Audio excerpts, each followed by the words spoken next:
Today we're building a salamander-inspired soft robot. Watch how it evolves and uses microfluidics to power its movements.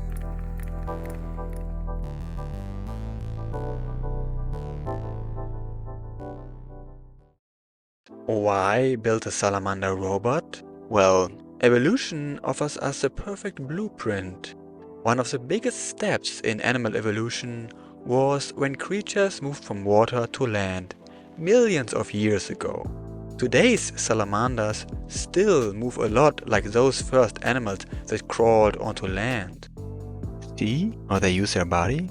It's a combination of their legs pushing and undulation of their trunk and tail. Now, if you've been following this channel, you know we recently built a soft robotic snake. That means we already know how to get that smooth undulating motion. Today, we're tackling the walking part. The wiggle comes later. For our soft salamander we need two key elements. A rigid frame, like a skeleton, and some kind of actuators, the muscles. For the snake robot I used these soft vacuum-powered actuators, which I may or may not have stolen the design from an air pump. These actuators are known as rolling diaphragms and essentially work like soft cylinders, and they'll be the muscles of our salamander's legs. From my video about building a simple bipedal walker, we learned that legs essentially need to do two things: move up and down and back and forth. Let's hop into CAD. I designed a silicone membrane with 3 integrated vacuum muscles. By arranging 3 vacuum actuators in a triangle, we can get a simple but effective motion platform. To keep everything airtight, I sandwiched the membrane between 3D printed plates. The bottom plate has tiny channels embedded to interface with the individual muscles. First, I printed a mold for the silicone membrane. I added these ejection pins, which help to demold the part without damaging the thin walls of the membrane. It's quite important that these sit at the right height within the mold. Then it's time to mix and inject the silicone.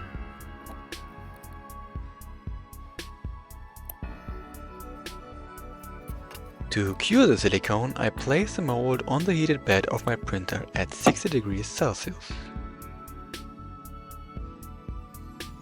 Now let's demold it carefully.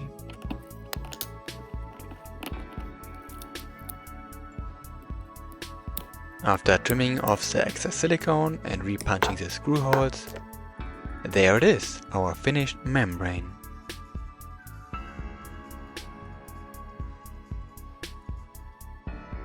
Now to the rigid parts. First, I hammered in these blunt needles to create a fluid connection.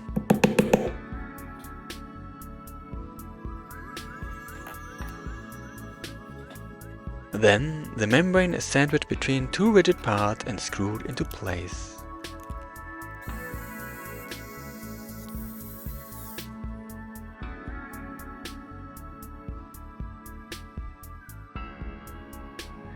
The leg itself is attached by simply pressing it into the 3 soft cylinder heads. And when I tried manually moving the leg, it freely rotated in place. Okay, but does it actually work? First, I connected a syringe, and that seemed to work quite well. So I hooked it up to my electrofluidic system, which is essentially a bunch of air pumps and solenoid valves controlled by an Arduino. This setup lets me control each muscle individually.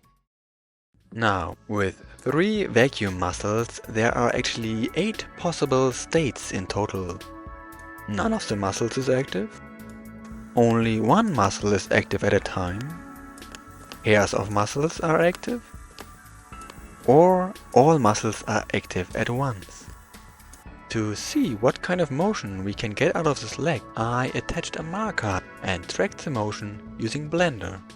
When activating only a single muscle at a time, we get this triangular motion path. In contrast, when activating pairs of muscles, the result is this triangular star-shaped path. And when combining alternating single and double muscle activation, we get this almost circular path. By exploring other sequences, even more complex motion paths can be generated. I find it quite fascinating what kind of different behaviors emerge from such a simple design. And while playing with the leg, I realized that it can actually make tiny steps. At least for a bit. These tiny fluid channels got me thinking, what if we used microfluidics? Microfluidics is basically a printed circuit board, but for fluids. Instead of electrons moving through copper traces, you have liquids or gases flowing through microscopic channels. It's often used in biomedical labs to automate hours of pipetting. And just like PCBs use surface-mounted components, microfluidics uses fluid analogs of these to control the flow.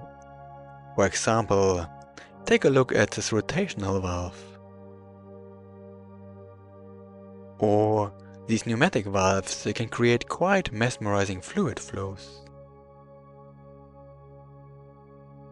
Initially, fancy machines in clean room environments were used to create these microfluidic chips. But it turns out for many applications this is actually overkill.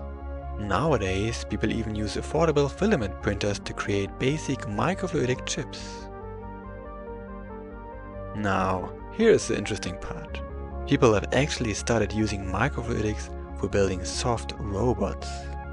Here they made use of these fancy cleanroom techniques for creating a complex 12-layered soft robot that is not just moving, but has some color-changing camouflage too. So, why does this matter? Because right now my robots are tethered to the electrofluidic system, which means they are basically stuck on a leash. But if we integrate microfluidics, we can eventually ditch the tether. Look at this soft robot, for example, the Octobot. While its movements are not the most impressive, it's its internals that matter. The Octobot is powered by hydrogen peroxide. Yes, essentially diluted rocket fuel that decomposes into pressurized steam. This steam runs through a microfluidic chip. Like a robot's brain, the chip uses fluid-powered logic gates to control its movements. While I'm not quite at the level of integrating logic gates yet, I still can use microfluidic channels to route air through the salamander's 3D printed body, kind of like a circulatory or nervous system. Next step, adding a second leg. As a first trial to integrate microfluidics, I designed this body with integrated channels. These route the air from the back to the individual muscles.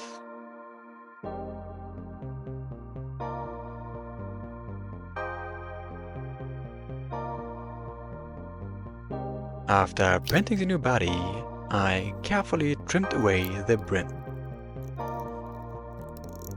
You wouldn't expect that there are microchannels hidden inside. To interface with the microchannels, I cut away the plastic from these blunt needles and hammered them into the body.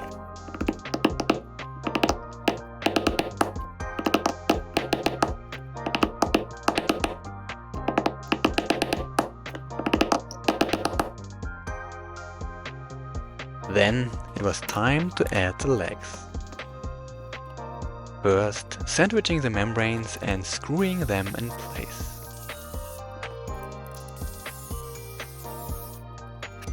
And finally, attaching the leg pieces.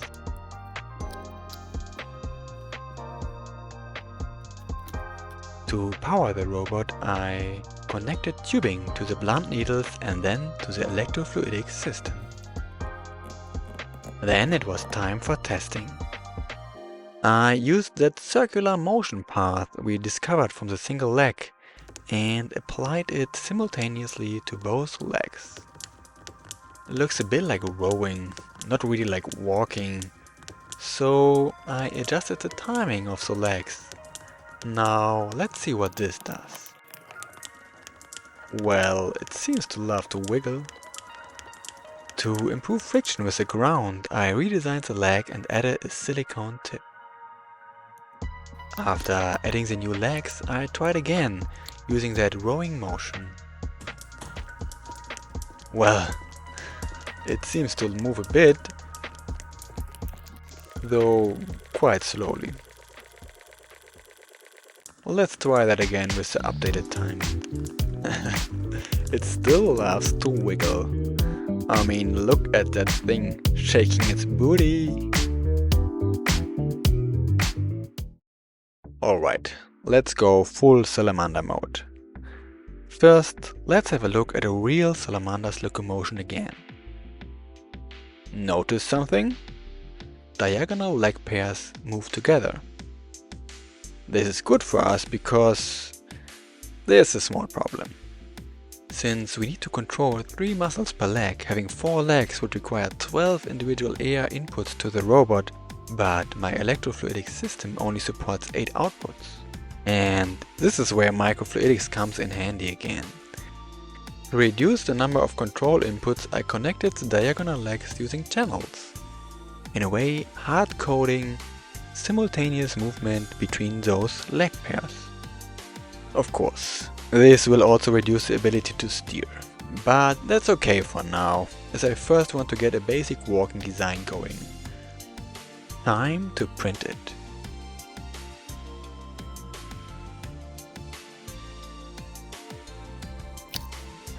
Again, trimming away that brim. Be careful with knives out there, kids. Once more, hammering in the blunt needles.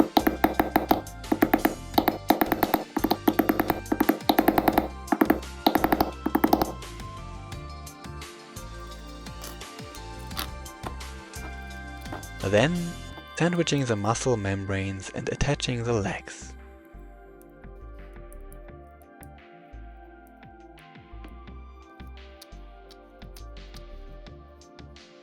After I connected the tubes, it was finally time to test the robot.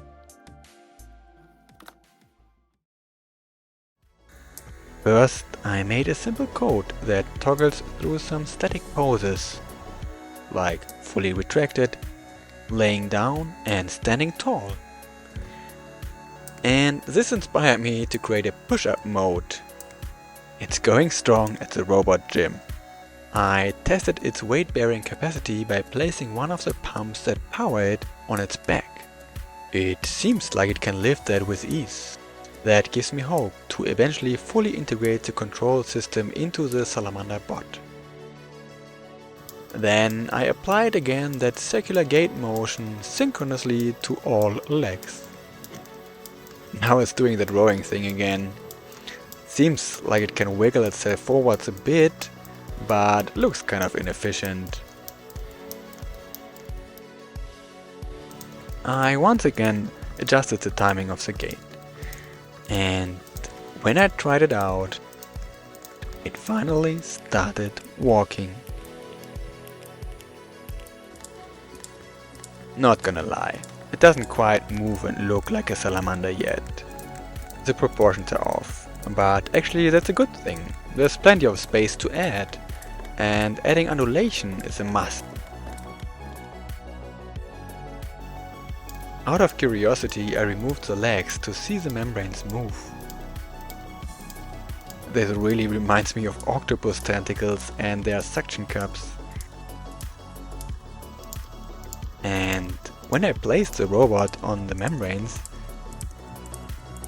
it actually started walking sideways. Well, that might be an avenue to explore in the future. As a bonus, I created a random mode.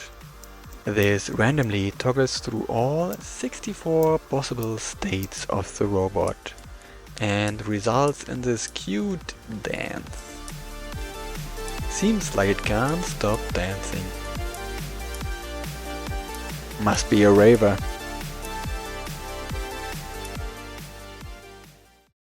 This is just the beginning. For sure, I want to add some body undulation, and I also want to improve the leg mechanics, maybe adding some lower legs. And long term, I want to go fully untethered with onboard power and control. But now I want to hear from you. How would you improve this squishy little robot? Drop your ideas in the comments below. And if you want to see how this soft salamander evolves, don't forget to subscribe.